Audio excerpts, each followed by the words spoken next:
Hello friends.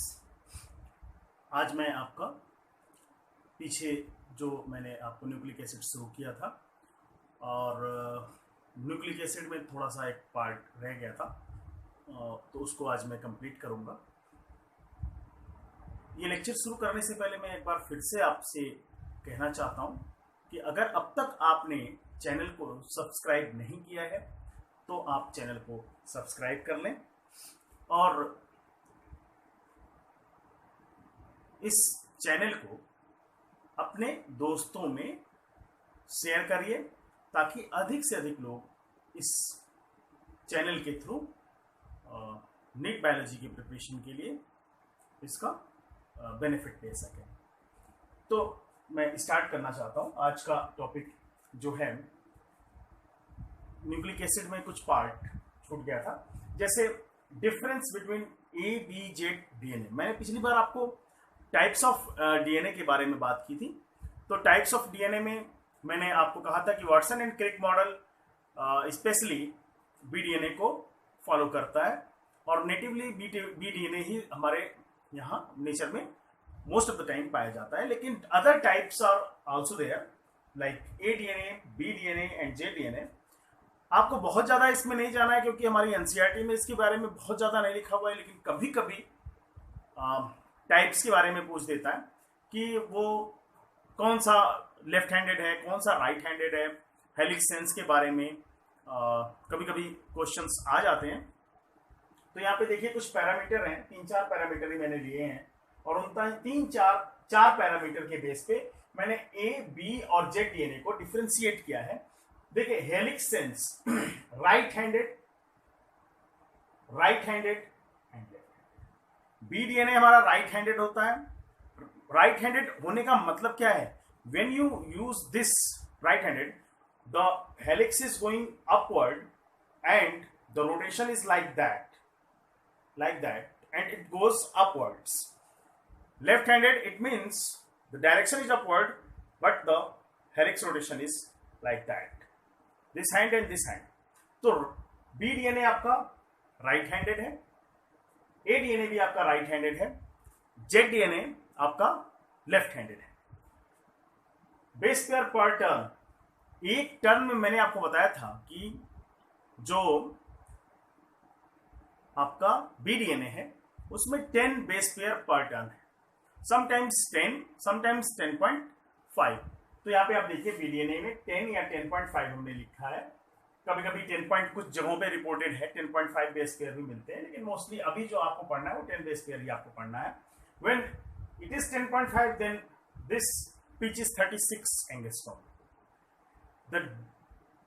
The distance between two base pair is always 3.4 angstrom. 3.4 angstrom जो मैंने पिछले lecture में आपको बताया था कि दो बेसेस के बीच का डिस्टेंस कितना होता है, वो 3.4 एंगस्ट्रॉम ही होता है। ये बेस पेयर पर टर्न 11 होते हैं ए डीएनए के केस में और 12 होते हैं जेड डीएनए के केस में। पिच 34 एंगस्ट्रॉम आपने बी डीएनए का देख रखा है। पिच ए डीएनए की थोड़ी कम होती है, ए डीएनए की पिच है 28 एंगस्ट्रॉम, जबकि जेड डीएनए में ये पिच 45 एंगस्ट्रॉम होती है। Diameter of the B DNA 20 angstrom आपने नोट डाउन किया हुआ है, लेकिन diameter of A DNA is 23 angstrom. It means the A DNA is wider in comparison to B DNA, but Z DNA is narrower. Z DNA having the 18 angstrom diameter. तो Z DNA हमारा narrow होता है, साथ साथ pitch उसकी बड़ी होती है, पिच भी बड़ी है, नैरो है, तो थोड़ा सकरा होता है। तो ये डिफरेंसेस हैं। 4 मैंने आपको बेसिक पैरामीटर दिए हुए हैं जिसके बेसिस पे आप बता सकते हो। दूसरा, what is the function of DNA? DNA as a genetic material. As a genetic material कहने का मतलब क्या है? DNA as a genetic material, it means the characters are transferred by the DNA from one generation to next generation. एक generation से next दूसरे generation में DNA ही कैरेक्टर को लेके जाता है। तो DNA as a genetic material, इसको कहते हैं। तो एक मेजर फंक्शन है डीएनए जेनेटिक मटेरियल की तरह। आपने सेंट्रल डॉग्मा पढ़ रखा है, तो डीएनए से क्या होगा, डीएनए कोड्स फॉर डीएनए से आरएनए बनता है थ्रू द ट्रांसक्रिप्शन, और आरएनए से प्रोटीन बन रही है बाय द ट्रांसलेशन प्रोसेस। तो एमआरएनए आपका टाइप्स ऑफ आरएनए, एमआरएनए आपका ट्रांसलेशन के थ्रू प्रोटीन बनाता है, ये सेंट्रल डॉग्मा है। तो जो आपका डीएनए है, DNA as a genetic material. Next कभी कभी पूछता है what is C value. C value क्या है? तो C value it means the total amount of DNA in the picogram. Total amount of DNA picograms में in a genome or haploid set of chromosome. तो हम लोग genome किसको कहते हैं? जीनोम का मतलब है हैप्लॉइड सेट ऑफ क्रोमोसोम। जैसे कि हमारे एक सेल में न्यूक्लियस है, और न्यूक्लियस में 23 पेयर आप कह सकते हो कि पेयर मतलब from one gamete and another gamete. तो एक सेल में टोटल 46 क्रोमोसोम है, लेकिन 23 पेयर कहते हो या 22 pair plus X Y or X X जो भी आप कहते हैं, तो वहां पे हैप्लॉइड सेट, हैप्लॉइड सेट का मतलब है कि केवल एक गैमीट में मतलब एक तरफ से जो आया हो या दूसरी तरफ से आया हो, तो haploid set of chromosome is called genome. और उसमें टोटल कंटेंट कितना है डीएनए का in picogram is called C value. इसको हम सी वैल्यू कहते हैं। तो total amount of DNA in picogram in a genome, या जीनोम को ही हम हैप्लॉइड सेट ऑफ क्रोमोसोम कहते हैं, C value. Now ribonucleic acid, what is RNA? RNA abbreviated as a ribonucleic acid. RNA contains ribose sugar. RNA contain uracil in the place of thymine. RNA contain uracil in the place of thymine. जिस तरह से DNA में thiamine है, वहां पे uracil नहीं है, यहां पे यूरेसिल है, थायमिन नहीं।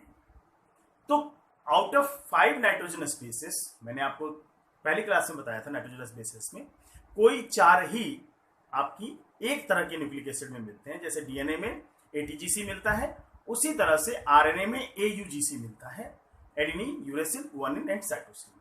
थायमिन आरएनए में नहीं मिलता। RNA is a single stranded. RNA most of the time RNA single stranded है, but some exceptions are there, like reoviruses contain double stranded RNA. जो एक्सेप्शन है इसको आपको बहुत ध्यान से पढ़ लेना है, क्योंकि एक्सेप्शंस तो आपसे पूछे ही जाते हैं। Which of the following organism have double stranded RNA, या उनके जीनोम में डबल स्ट्रैंडेड आरएनए होता है, तो reoviruses have double stranded RNA. Next point है आपका टाइप्स ऑफ आरएनए, कि आरएनए के कितने टाइप्स हैं। तो एक है जेनेटिक और जीनोमिक आरएनए, और दूसरा है non genetic RNA. Genetic RNA या जीनोमिक आरएनए का मतलब क्या है? Genetic means when RNA is behave as a genetic material. तो एक तो आरएनए अनस्टेबल है, because RNA is single stranded, और जब सिंगल स्ट्रैंडेड है तो वो क्या है? पूरी तरह से एक्सपोज्ड है। मैंने आपको डीएनए बताया था कि डीएनए क्या होती है? हेलिकल फॉर्म करती हैं, वाटर मॉलिक्यूल तक को बहुत ज्यादा बाहर निकाल देती हैं, तो वो पूरी तरह से एक्सपोज नहीं होती। वो एक दूसरे से हाइड्रोजन बॉन्ड के द्वारा लिंक्ड होती हैं, वो उसको स्टेबिलिटी प्रोवाइड करता है। But RNA is a single stranded, तो इसके कारण ये आरएनए अनस्टेबल होता है। And because of that most of the organism have the DNA as a genetic material, but in some cases when DNA is absent, then RNA also behave as a genetic material. तो RNA जब in the absence of DNA, sometimes RNA working as a genetic material and genomic RNA transfer information from one generation to another generation. तो जब RNA genetic information को एक generation से दूसरे generation में transfer कर रहा हो, उस समय हम RNA को एज अ जेनेटिक मटेरियल, या RNA को हम उसको हम जेनेटिक आरएनए कहते हैं या जीनोमिक आरएनए कहते हैं। तो that is the one type and another type is the non genetic RNA. Non genetic RNA, RNA हमारे सबकी बॉडी में, every organism have the RNA, सबके पास आरएनए है। कैसे? क्योंकि सेंट्रल डोगोमा में डीएनए के बाद आरएनए का बनना, आरएनए तो बनना है। All DNA at not codes for RNA. In eukaryotes में केवल 2% ही टोटल जीनोम का, अगर 3 × 10⁹ बेस पेयर है आपके जीनोम में, तो टोटल का केवल 2% ही है जो कि कोड होता है, बाकी नॉन कोडिंग है। तो कोडिंग केवल 2% है, तो कोडिंग ही आरएनए बनाएगा और आरएनए से प्रोटीन बन सकती है। Every RNA is not responsible for protein. tRNA and rRNA only helps in the formation of protein. tRNA और RNA प्रोटीन के फॉर्मेशन में हेल्प करते। mRNA codes for protein. तो एक तो देखिए कि डीएनए में केवल, अगर आप यूकैरियोटिक की बात करेंगे तो केवल 2% ही कोडिंग है, बाकी 98% नॉन कोडिंग। तो जो कोड करेगा वो आरएनए को करेगा। आरएनए में भी 3 टाइप्स, आरआरएनए, टीआरएनए और एमआरएनए। उसमें से केवल एमआरएनए ही प्रोटीन के लिए कोड करता है। तो क्या परसेंटेज है टोटल आरएनए का? एक सेल में टोटल आरएनए का परसेंटेज कितना होता है, या टोटल आरएनए में से टीआरएनए का क्या परसेंटेज है, आरआरएनए का क्या परसेंटेज है और एमआरएनए का क्या परसेंटेज है? तो सबसे ज्यादा पाए जाने वाला जो आरएनए है वो है rRNA. RRNA 80% of the total RNA. RRNA 80% होता है टोटल आरएनए का, and it is found in ribosome.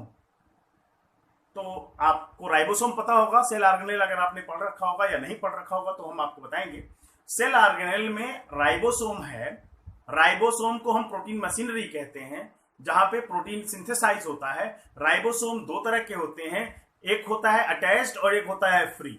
Attach किससे होता है? इंडोप्लाज्मिक रेटिकुलम से। जब राइबोसोम इंडोप्लाज्मिक रेटिकुलम से अटैच होगा तब हम उसको RER, रफ इंडोप्लाज्मिक रेटिकुलम कहेंगे, और जब नहीं अटैच होगा तो फ्री राइबोसोम। तो इंडोप्लाज्मिक रेटिकुलम पे अगर राइबोसोम अटैच होता है तो रफ इंडोप्लाज्मिक रेटिकुलम बनता है, और जब राइबोसोम अटैच नहीं होता है तो स्मूथ इंडोप्लाज्मिक रेटिकुलम होता है। लेकिन राइबोसोम फ्री फॉर्म में भी प्रेजेंट हो सकते हैं, वो किसी ER से अटैच नहीं हो सकते।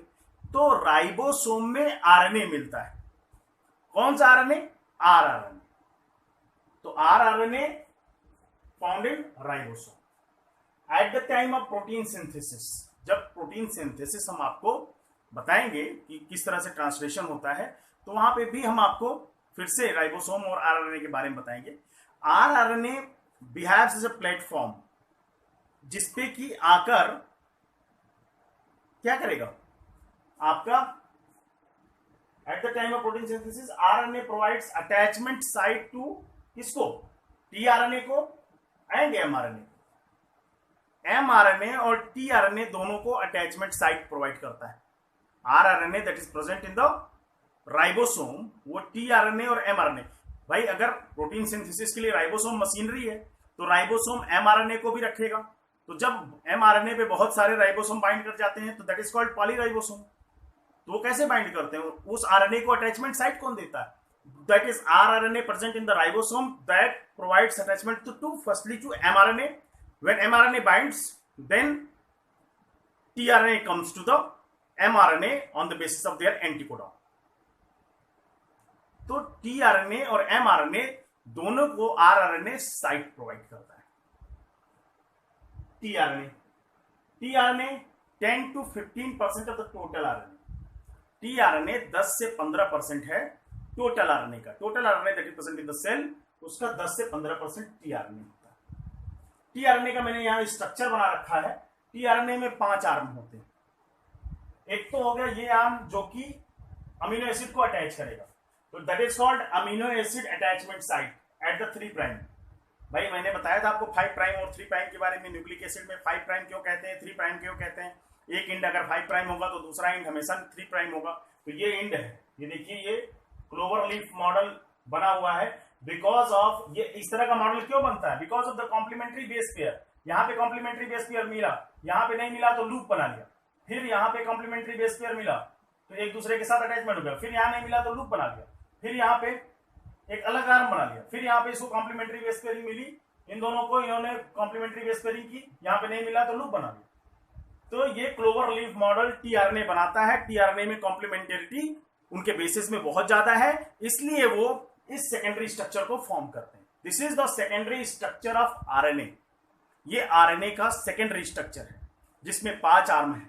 ये शार्ट आर्म है, ये अमीनो एसिड अटैचमेंट साइट है, ये टी लूप है, ये डी लूप है और ये एंटी कोडॉन लूप है। एंटी कोडॉन लूप ही आकर एमआरएनए पे अपने एंटी पे बाइंड करता है, कॉम्प्लीमेंट्री पे बाइंड करेगा। जैसे यहां पे CUC अगर इस टीआरएनए में होगा तो CUC आकर GAG, G के कॉम्प्लीमेंट्री C, A के कॉम्प्लीमेंट्री U, G के कॉम्प्लीमेंट्री C, इस पर आके बाइंड किया। अब नेक्स्ट कोडॉन अगर CCA है तो वहां पे एंटी कोडॉन क्या होगा, GGU। उस टीआरएनए में एंटी कोडॉन GGU होगा। इसका मतलब यह है कि टीआरएनए मल्टीपल टाइप्स के हो सकते हैं, उनका एंटी कोडॉन चेंज होता है। हर एक टीआरएनए का एंटी कोडॉन अलग अलग होता है और वो on the basis of codon आके बाइंड करेंगे और वो टीआरएनए एक अलग तरह का अमीनो एसिड अटैच करेगा। तो ये सारी चीजें आपको जब मैं कोडॉन बताऊंगा, जब मैं आपको प्रोटीन सिंथेसिस बताऊंगा तो वहां पे फिर से बताऊंगा। यहाँ पे केवल हम लोग स्ट्रक्चर के बारे में जान लेते हैं कि इसका स्ट्रक्चर कैसा होता है क्लोवर लीफ मॉडल। इसका परसेंटेज कितना है, total 10 to 15% of the total RNA. और एमआरएनए जिसका परसेंटेज सबसे कम है, that is 1 to 5% of the total RNA and mRNA codes for protein. तो यहां पर हम लोगों ने आज पूरी तरह से न्यूक्लिक एसिड को डिस्कस कर लिया और न्यूक्लिक एसिड खत्म हो गया है।